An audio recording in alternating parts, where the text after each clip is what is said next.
Welcome back to the Debatable Podcast. Debatable. MC War. The official sport of rap battling. Yeah, man. Listen, man. It's been a great week. Yeah, man. So, shouts out to the new B-Dot. See, I've been telling you about B-Dot. You said, do you still remember him? Do you remember him yet? B-Dot? Nah? Okay, well, B-Dot and the Saga just dropped. They battled. Okay. Yeah, you remember? And it was on the app, and I guess they dropped it onto... onto YouTube. You know, I had no background. I mean, it was no crowd. It was outside, right? Yeah. Okay. Content. It was definitely official, man. But shouts out to B-Dot. Who put it? Whose battle was it? URL. URL. Exactly. Shouts out to Smacking. Exactly. So yeah. So this was B-Dot versus the Saga. Shouts out to the Saga because he been putting up numbers. I mean, so that was a good look for him because he had like 2 battles that dropped like a week and a half ago, and then for Smack to drop this one on YouTube. He's working. When you know he's not doing a lot on YouTube based on what he said. Okay. So I think that was a good look for your boy, the Saga. So shouts out to them. And B-Dot is from Pacoima, California. Pacoima. Yeah, exactly. Total views 5.8 million. Wow. 19 battles cataloged. Average views 306,000. Okay. So he's doing well because he's working. Only 19 battles. That's what's up. And the Saga coming out of Queens, New York. Okay. Total views 8.8 million. Okay, that's not too bad. 79 battles cataloged. Oh. Yeah. Average views 112,000. Oh. And shouts out to B-Dot versus the Saga. And then also was dropped 40 bars versus Vixen the Assassin. Vixen the Assassin. Yeah. So I didn't know she got some numbers too. Vixen, and she's from Milwaukee, Wisconsin. Mm-hmm. So total views, right? 3.3 million. Okay. So Vixen been putting up numbers. 33 battles catalog. Okay. So 100,000 average views. Right there along the lines of the Saga as far as average them views numbers, go. Man, them numbers. Exactly. And then she went against 40 bars from Boston. Okay. Yeah, from Boston, Massachusetts. 17 million total views. 57 battles cataloged. 298,000 average views. Okay. So shouts out to 40 bars versus Vixen. And then Beantown. Last but not least, 3 for the Stripes. You had Prep versus the Boy Ploy. The Boy Ploy. Yeah. Okay. Shouts out to Prep, Baltimore, Maryland. Average views 6 million. 103 battles cataloged. 58,000 average views. And this the Boy Ploy. His first, you know what I'm talking about. Shouts out to Gates of the Garden. Yeah, Gates of the Garden. And I'm assuming he's from Jersey. Okay. You know what I'm saying? I don't know. I didn't. Gates of the Garden has a lot of guys from Jersey. Yeah. I mean, it's Garden State. You know what I'm saying? So you're gonna get that. So one battle, first battle, 1,800 views. This battle has, it's maybe at like 2,000 by now. Yeah, I pay attention, man, because this how these guys are coming out of obscurity. That's you know a fact. I mean? So I like it. I'm loving it. His name is the Boy Ploy. Love to watch his success. You know what I'm saying? How he rises. Right. And then you got Canada versus everybody, right? Wow. You remember Tory Lanez? Tory Lanez came and said he's ready to step up for Drake. Your man Drake. Yeah. So I don't know, as the lyrical thing, I mean, Tory Lanez is definitely a superb artist, but as far as, he's a dope MC too. It's just the whole situation is, the last, that freestyle he did on Flex. I just don't know if it's AI or not, because what I heard, what I recently heard. What he was on a song with somebody, right? And it was just like a verse he dropped, you know what I mean? Okay, because he's on somebody's song, and I'm like, dang, that sound pretty clear, pretty on beat from prison. You know what I'm talking about? I'm like, yo, how you doing that over the phone? But that's what I'm talking about. I guess the technology they got, man, they got all sorts of apps and stuff that they probably got coming through the phone and that's stuff. What I'm talking about. So yeah, we probably talking about the same verse. I think I heard it. It sounded pretty good. Right. Who was it? I forgot the name of the artist that he's on a song with. DDG, I think that's his name. Okay. DDG. Yeah. So hey, yo, shouts out to Cardinal Fisher, man. He's dropped. He's dropped some new stuff as of lately. You know what I'm saying? Like that was the Tory Lanez and the Drake back then. He opened the door. He definitely did. He definitely did for that era. For real. In that area. of the North America. Yeah, so more from Canada. Top 5. Top 5. This guy been going crazy on social media. Top now. 5? Yeah, that's supposed to be the white guy. Nah, that's okay, he's a white guy. Somalian. Dissing everybody. Like, oh, really? Yeah, this white from guy. Canada. I gotta find out who he is, but when you said that, I just immediately went to him because he's just snapping on everybody. But to get that, I guess is that 50 Cent method, you know what I mean? Just how to rob. Yeah. Just diss everybody and get your attention that way. So that's why I immediately went to when you said that. Yeah, I didn't catch it yet. But top 5, he's a Somalian rapper. Okay. It's a lot of Somalian people in Canada, which I'm just coming to find out because hit top 5 got me doing that whole, what do you call that, the wormhole. Once I started top 5, I started going, oh wow, okay. A whole thing about Somalians in what's it called in Canada. Yeah, in Canada. So he beat a murder trial. Okay. Yeah. Somebody got killed. Yeah, they're definitely wilding. Somebody got killed. And then, he was doing music. Drake tapped in, onto his music. Previously, so, top 5 is the one. He's supposed to be, I guess he's gang affiliated. He was in LA for some time. Wow. Yeah, he was in LA for some time, and then I don't know, maybe he's back in Canada. I'm not sure. Interesting. Either which way, he was the one that was talking about, Kendrick Lamar and all these people can't come to Canada. I don't know if you heard that at one point in time, somebody saying that, something like that. Correct me if I'm wrong. Definitely correct me in the comments. Kendrick got a show going on, and Drake just bought the whole floor seat. He did another 50 Cent. Right. You know what I'm saying? Because I think 50 Cent did that to Mace. Was it Mace? Wow. No, 50 ain't do that to Mace. My apologies. He did that to Ja Rule. Yeah, he definitely did that. Yeah, he bought the whole floor. Man, you know what I mean? And it made it very hard to reach the audience. Hey, you're getting your money. But Kendrick, I don't see how that's going to affect Kendrick Lamar. Right now, he's hot. Yeah, he's hot. But where was the show at? It's somewhere in Canada. It was in Canada? Kendrick Lamar went to Canada? That's my point. Because you said your man said he's not allowed to go there. Yeah. That was what I thought I heard. But I'm just saying, about a month ago or something. The show didn't even happen yet. You follow what I'm saying? Okay. But the point, the rumor right now is, or what's being said right now is, Drake has bought the whole floor area. Wow. You know what I mean? So whatever performance he's about to do, he's gonna show. I guess Kendrick got to prove that he can still reach the crowd without no floor audience. Yeah, I don't think it even matters, man. It doesn't matter. Nah, it definitely don't matter, man. So that's sound like there's no debate to that. I don't see what the purpose of that was, because that's not gonna really, take anything away from him. But either which way, so yeah, I was talking about this guy's top 5, because I guess top 5, he's taking shots at Cardi B, like trying to get with Cardi B on the social media and stuff like that. So Canada's kind of going crazy. But either which way, man, shouts out to Canada, because Canada is definitely, they here. They've arrived. They're making noise. What I'm talking about? They've arrived. You know what I'm talking about? So now, so Lil Wayne, you heard that Lil Wayne actually said he spoke to Kendrick and he wished him well. He said, kill it. Yeah, did you hear about that? Yeah, I did hear that. Lil Wayne definitely spoke. And he on what's the guy Shannon Skip Bayless. Skip, he was on a Skip show, and he might even take that position. Because Skip is definitely looking for a co-host. Yeah, facts. You know what I'm saying? Because that's the kind of synergy I think he needs, and Shannon has shown that he don't need that type of synergy. He got a situation with Ocho Cinco. Where they go on Instagram and they commentate with Skip Bayless. No. Oh, Shannon. Oh yeah, definitely. But I'm saying, but Shannon's able to do it by himself. Is my point. Yeah, no, facts. So they've had Lil Wayne on ESPN for years. You know what I'm saying? So you just never know what that might develop into. But my point is, I saw that. I thought that was really that was a gentleman's move. You know what I mean? But I think in our culture. We want to see, cats that has lyrical.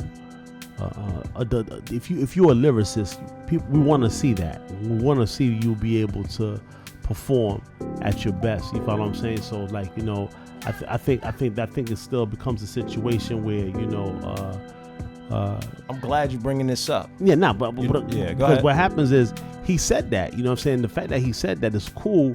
He's being a gentleman about it, but the thing about it is you still a lyricist, so it becomes a situation where, you know, you still got to be able to, at some point, you know, defend your bars. You know what I'm saying? And it would have been dope to defend your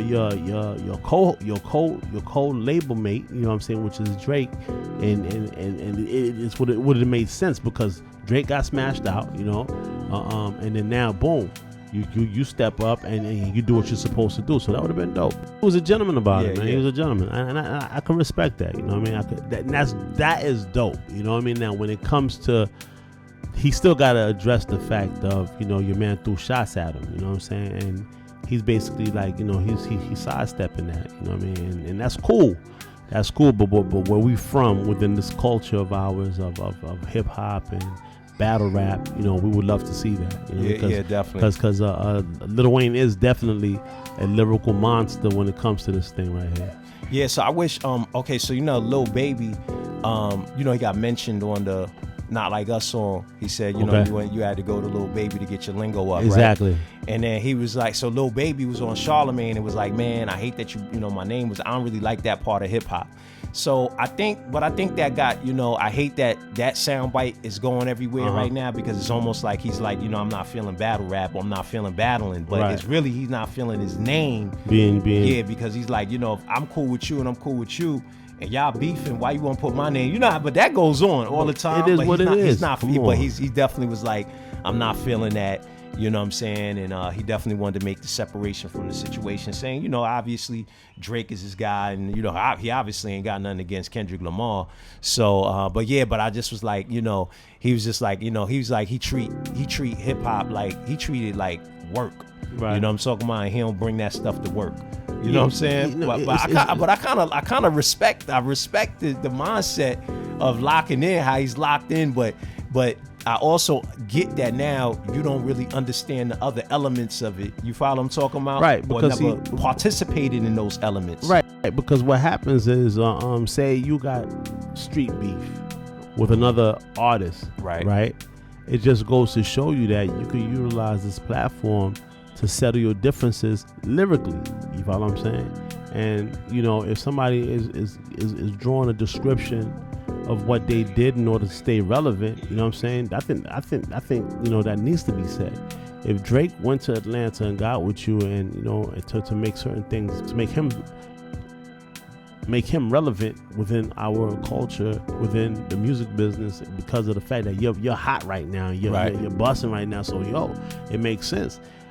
Once upon a time, Lil Wayne went to the Dipset with Joel Santana in them. You know, you follow what I'm saying? And that's something that's stamped in hip hop history, in our story. You know what I'm saying? Facts. So it's not a bad thing that he did that. It's just that it was able to be pointed out. You follow what I'm saying? That, okay, this is what you had to do. Just like when Jay-Z went on tour with Mos Def in them. Right. You know what I'm saying? He went on tour with them for what? To sharpen up his lyrical skills. Now, if somebody caught that, saw that, and they able to say that, you know what I'm saying? Now he's got to be the one that got to come back and defend that lyrically, and show that, okay, yeah, I did. This would happen. This is why I'm about to eat you, and so forth and so on. Right. So yeah. So I'm sorry. That was Master P that said what he said. That previous statement that I quoted. What Lil Wayne said is that he spoke to him and he told him that he better kill it. That's what he told Kendrick Lamar. You better kill it. And matter of fact, that's the clip from the video. So what from you Skip read Bayless. was Master P. That was Master P. Master P. Basically, you know, because you know he's the ambassador, the music ambassador for New Orleans. So you know. So even with that, even with that, the fact that he called them nigga, that was, you saying that's a phone call conversation? No, he just basically posted on social media. You better kill it. Salute. No, oh yeah, he said that. According to Wayne, he said he called them, they talked, and he told them you better kill it. So yeah. So even with that right there, it's like a situation where I'm talking to my man. Like, exactly. When you get over there, you know what I'm saying. Do your thing, you know what I'm saying? So again, he's a gentleman about it, you know what I'm saying? Exactly. He didn't like, you know, reverse. He didn't reverse and be like, you know, boom, you know, it's a battle, you know what I'm saying? You just did my man filthy. Right. You know what I'm saying? You about to do the Super Bowl. I'm heated, you know what I'm saying? So now I got grounds to get at you. He didn't do that. You know what I'm saying? He was straight. You know what I'm saying? He's a deity. He deified the whole situation by, like, yo, look, you better kill it, man. Go do your thing. Even though he felt like, yo, man, I'm really touched by this thing. This was my moment. Yeah. You know what I'm saying? Like, and I can't get that moment, man. Damn. Yeah, I like the way he came at it though, because he told Skip, he said, the person I am, I look at it like this: you ain't there yet. You ain't there. You got to get there. There's things I can't control. I want to get to the point where I'm undeniable. I want them to walk in there and have 10 other choices, and whoever's in charge says, no, you gotta go with him. So, he coming back with a competitive spirit. Right. I'm about to make it happen. You know what I'm saying? So shouts out to Lil Wayne. I'm glad it's not, going left. You know what I'm talking about? And, right. I guess we're gonna see what the Super Bowl looks like. You know what I'm talking about? We're gonna see what the Super Bowl looks like. But yeah, man. But any news on Jay-Z? Oh yeah. Tony Buzbee is suing. Okay. Roc Nation. What's the grounds? Yeah, because he's basically saying that Jay-Z is telling his clients to sue him, so he's basically getting people to give, according to him, frivolous claims against them. So he's like, so he's suing them. Yeah, so look, Buzbee. I mean, like, you can't even get mad at that. You know what I'm saying? You brought someone up that no one can corroborate her story. She got autism. It was several years ago, over a decade ago, and her dad don't remember picking her up.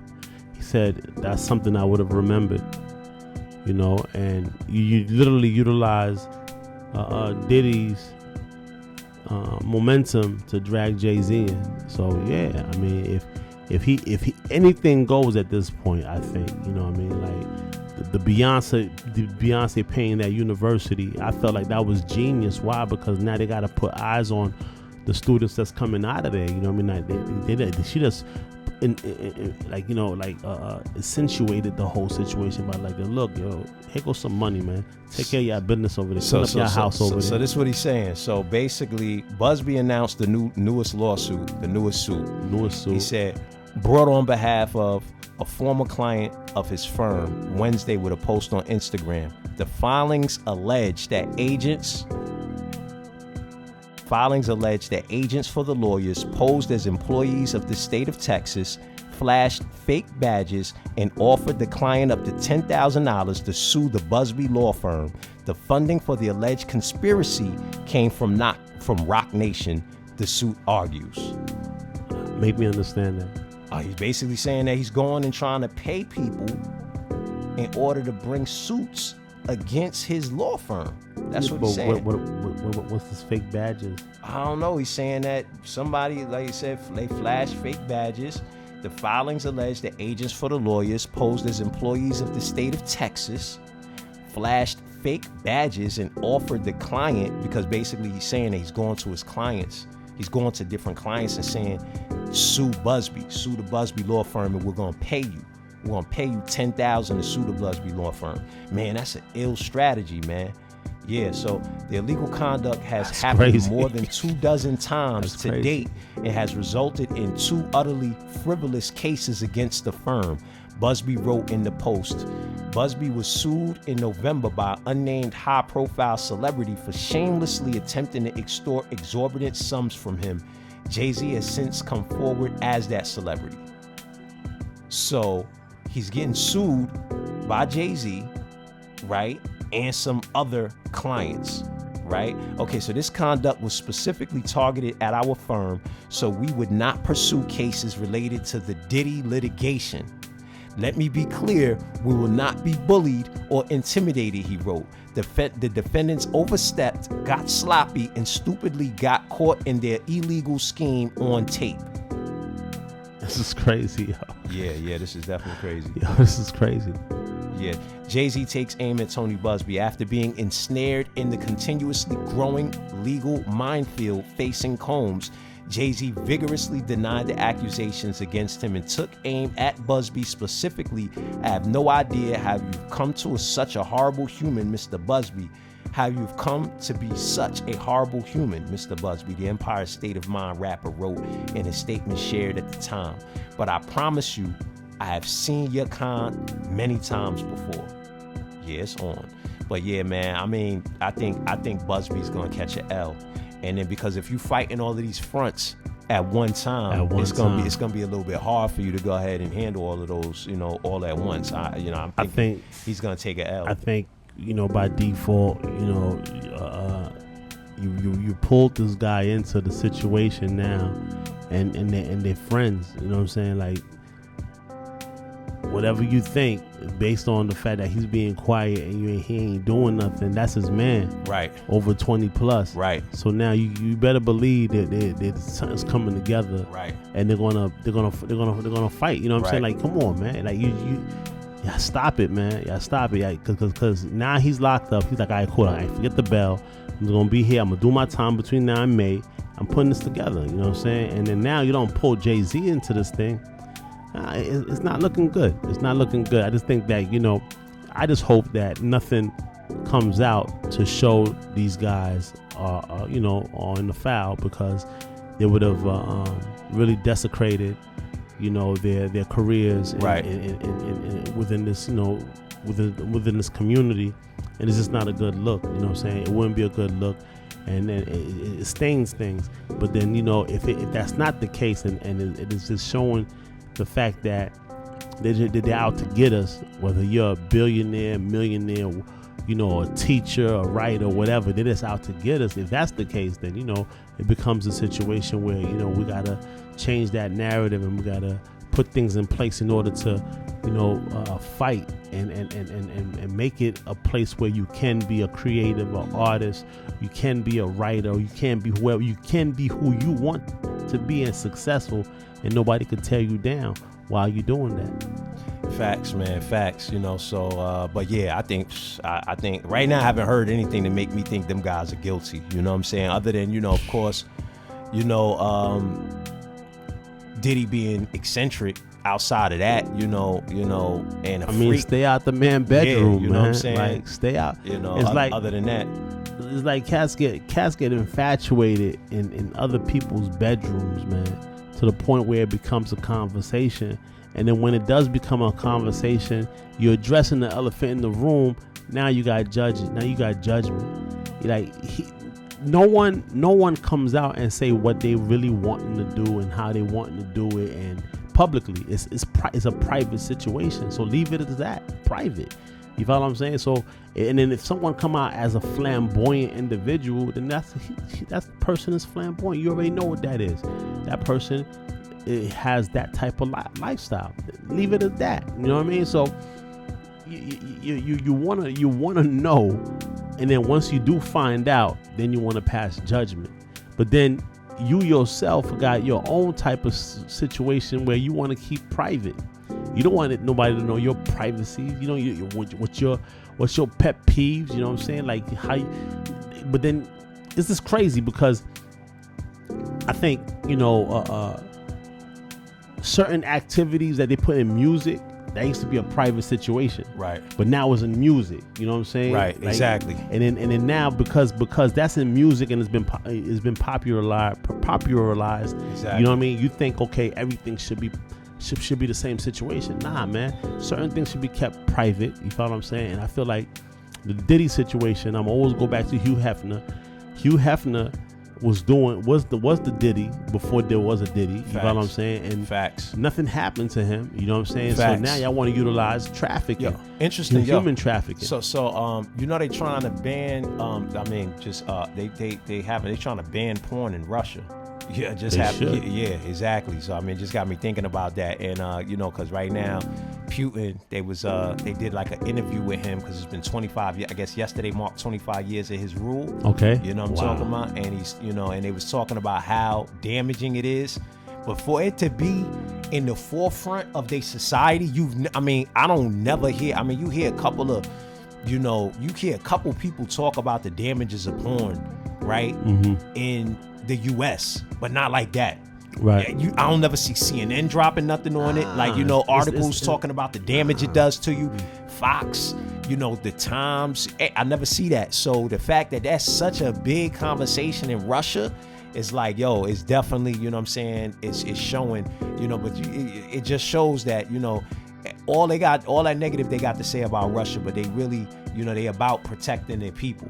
You get what I'm talking about? It's a level of morality, man. Like, yeah. Within, like you said, within the society of the United States, porn has become like, okay, yeah, it's cool. It's like watching cartoon or watching a movie, or you have your categories, and porn is just one of them. Nah, man. Porn affects the neurons within your brain, man.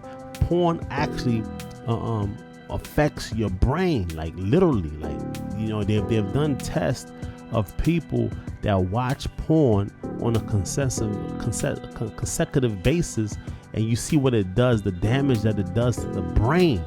You follow what I'm saying? From watching it. You get what I'm saying? So there ain't nothing good about that. And then when it comes to the situation where if you're a person where you just sit in front of a screen and you just, you beat off or masturbate, whether you're a man or a woman, you follow what I'm saying?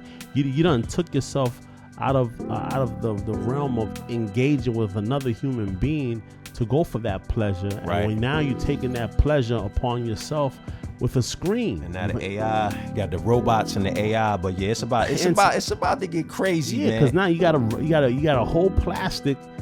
Yeah. You have a whole plastic robot or mannequin. They got the old. You follow what I'm saying? That feels like plastic. You follow what I'm saying? Crazy. And then you lubricate it to get off. Crazy. Because you can't interact with another human being. I mean, this is what they do. This is like before this construct was put together.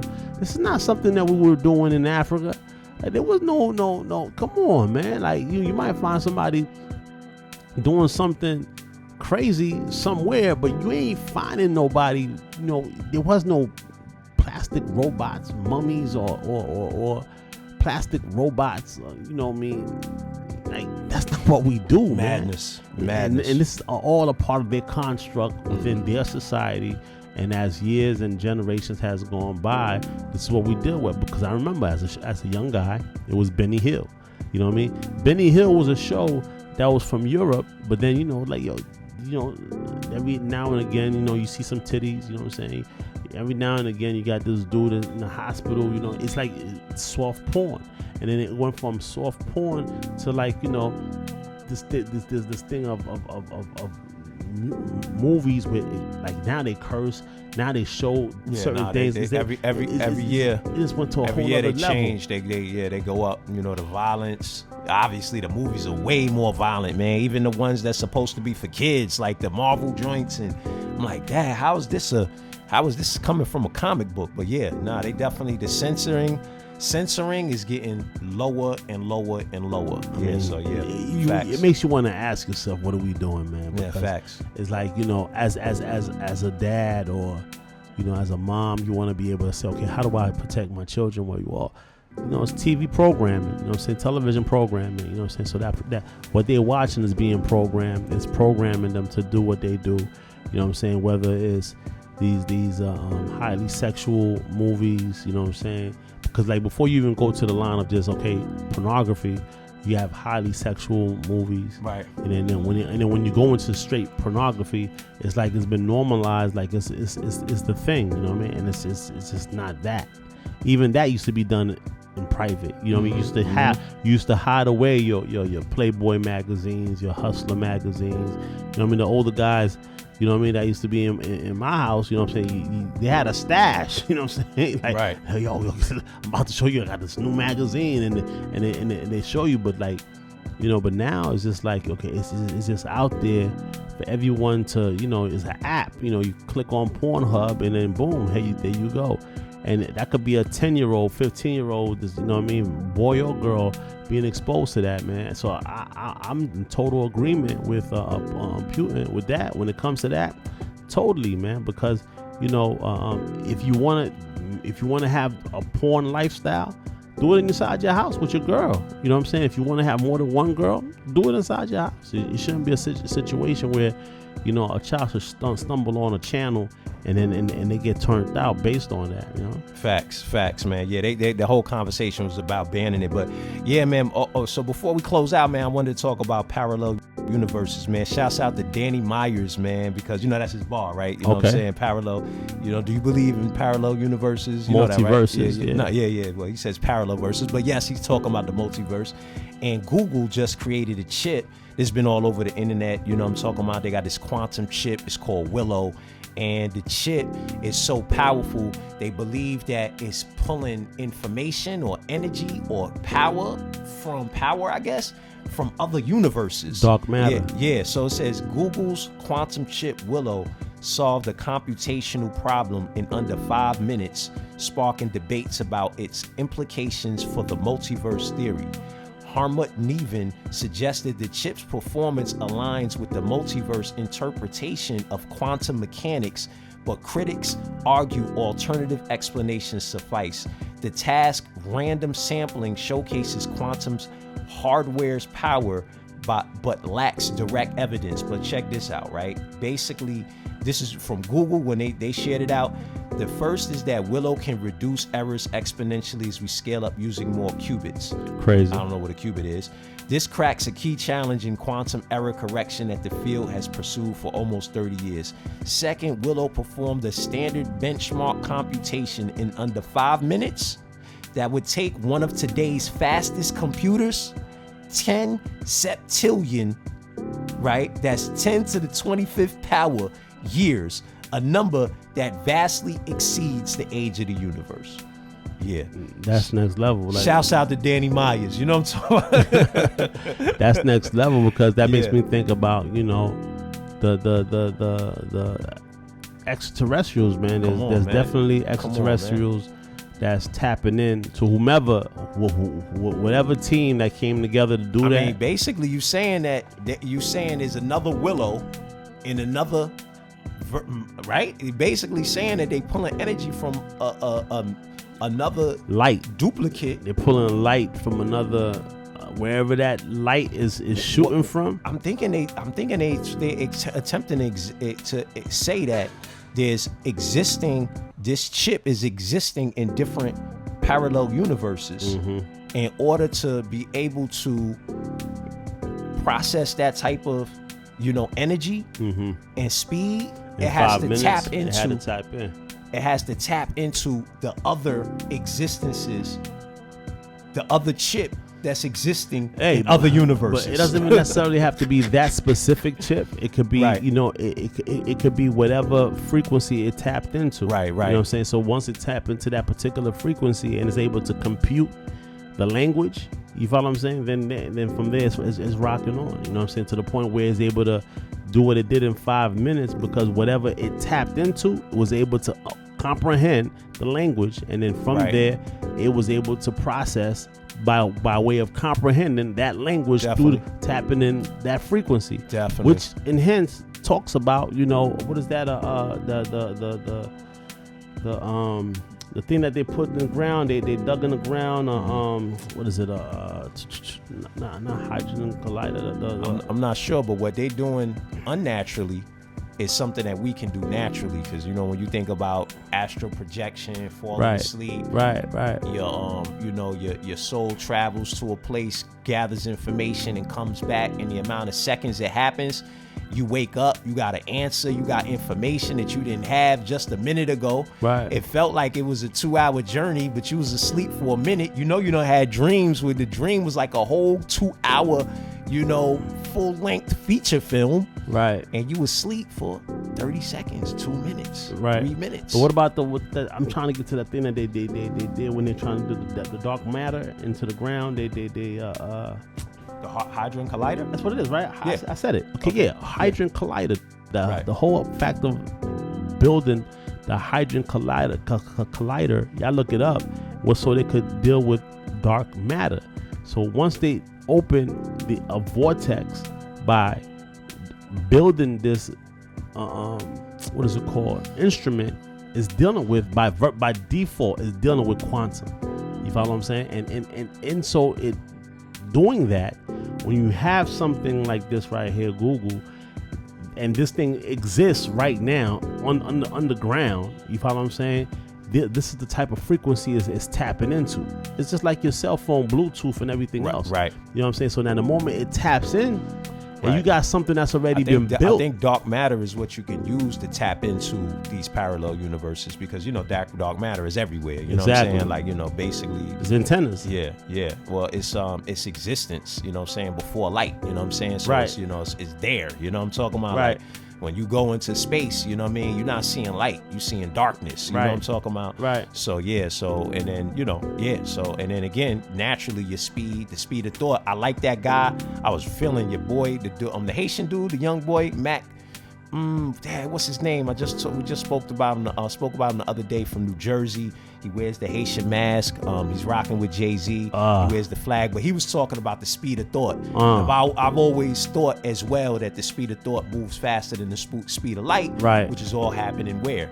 In darkness. You know what I'm talking about? So again, with that transformation and with that that type of messaging, then you could just tap into these other existing spaces, which I'm thinking of parallel universes. But hey, we learning, again, it's debatable. It's all brand new. They don't know, we don't know, but we gonna find out. You know what I'm talking about? For sure, man. And y'all just pay attention. Y'all subscribe, y'all ring that bell, y'all tell a friend. It's debatable, man.